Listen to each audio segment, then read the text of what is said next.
Hello, my name is Megan Canella, and today we are going to be learning about scuba diving and about all of the wonderful things that go into the actual dive and what you'll see while you're on your dive today.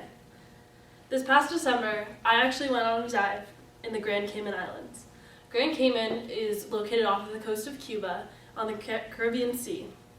The waters are so clear there that there's over 100 feet of visibility while you're in the water. Grand Cayman is home to over 150 dive resorts, making it incredibly unique. I personally went to Sunset House.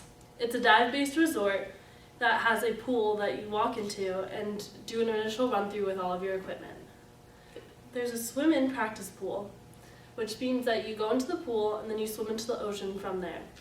Once you're in the practice pool, you go through the procedures that you'll go through while you're on your actual dive before you exit through the tunnel that leads to the ocean. While you're doing this, you will see all of the aquatic life, especially while you go on your dive. There are bright fish and very colorful coral located just below the surface because of the warm waters of the Grand Cayman. One of the specific dive attractions that I saw while I was on my dive specifically, which you will see today, is the mermaid Amphrite. She was artificially placed by the Sunset House and is located in a reef about 55 feet under the surface. She stands at about 6 feet tall, making her a magnificent piece to look at while you're diving.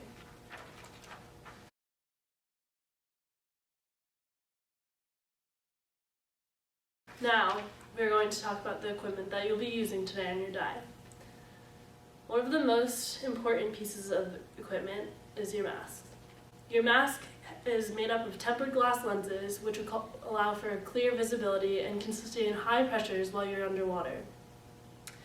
These goggles will be pertinent in your dive because they'll allow you to see all of the wonderful colors and aquatic life that are just below the surface, and you don't want to miss any of that. The next piece of equipment that you'll be wearing are your fins. We have provided you with ample blade-sized fins, which will make it easier for you to dive and will give you power and ease while maneuvering under the water. The foot pocket, where you will slide your foot in, is made from neoprene, and some of our fins also offer a soft rubber foot pocket, which allows for a tighter fit so that you won't kick your fin off while you're diving. These fins range anywhere from $20 to $250 if by the end of your dive you see that you want to buy a pair. Next, we have our buoyancy control device. This device gives you control while you're underwater. It is worn in a vest style and has an expandable bladder which can be inflated to ascend while you're diving or deflated while you descend. This piece of equipment is incredibly important in your dive because it allows you to control where in the water you want to sit. Say you want to sit at the top of the water, then you increase your BCD and you will float to the surface almost like you're wearing a life jacket.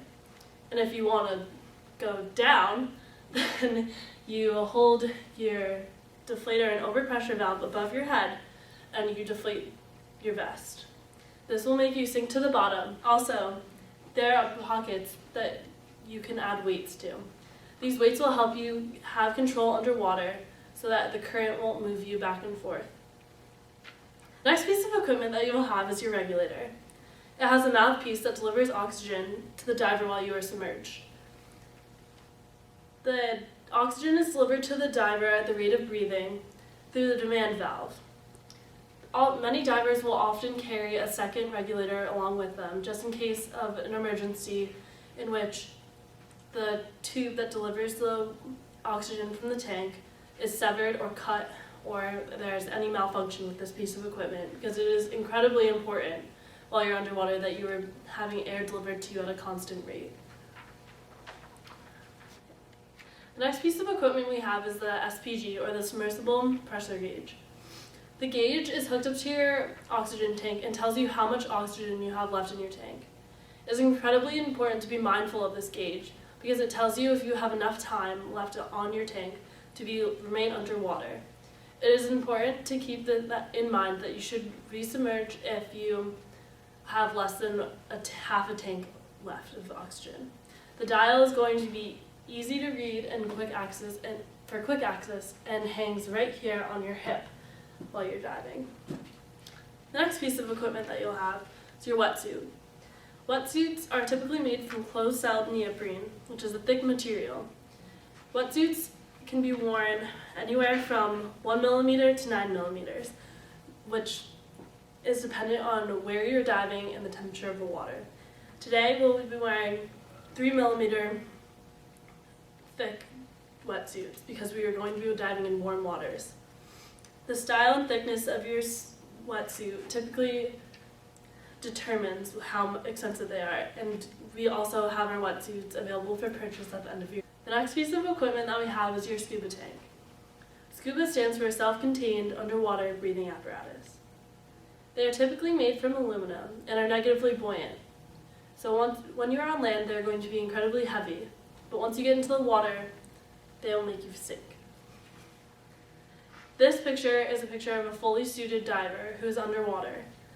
Notice how they are diving carefully and not touching the bottom of the ocean with their fins. Now that we have talked about all of the equipment, we're going to talk about the scuba procedure. This is incredibly important, and you must pay attention to this because it is incredibly important in your safety while diving. As you begin, you will signal as you begin your descent to your buddy or your guide with an OK sign. As you begin your ascent, begin letting air out of your BCG, which is your vest that controls your buoyancy, by holding the overpressure valve towards the surface of the water. Every 5 feet or so, you should equalize your goggles in order to release the pressure that is building up. To do so, you should take 2 fingers, put them on the forehead of the mask, tilt your head up, and blow through your nose as hard as you possibly can. This ensures comfort for the diver while they're underwater, because the pressure as you begin to descend will obviously build up as you get lower and lower into the ocean. You should always be aware of your surroundings and do not touch aquatic life. This is incredibly important because it ensures your safety and ensures the safety of the biosphere that is living underwater. You should also swim in a calm, fluid manner and to prevent your flippers from scraping the ground or from hitting any reefs. You should always be attentive to where you are. At the end of your dive, be sure to equalize the pressure that builds up in your mask every 5 feet or so. As you begin your ascent, you should inflate your BCD, which is the vest that makes you float or sink, and slowly begin your swim to the surface. It is important to do this very, very slowly, because in many cases, deaths that are associated with scuba diving become from pulmonary barotrauma, which means that the lungs cannot keep up with the rate of breathing because of an increased pressure. It is crucial to be aware of this as you ascend and descend. As I talked about before, you should be very attentive of the aquatic life that you're swimming around. Right here we have a video of the provocation of an animal. You should always be respectful and careful of the aquatic life that is underwater. Notice as when the bull sharks get close to the divers, they stay calm and make themselves small by tucking into a small ball.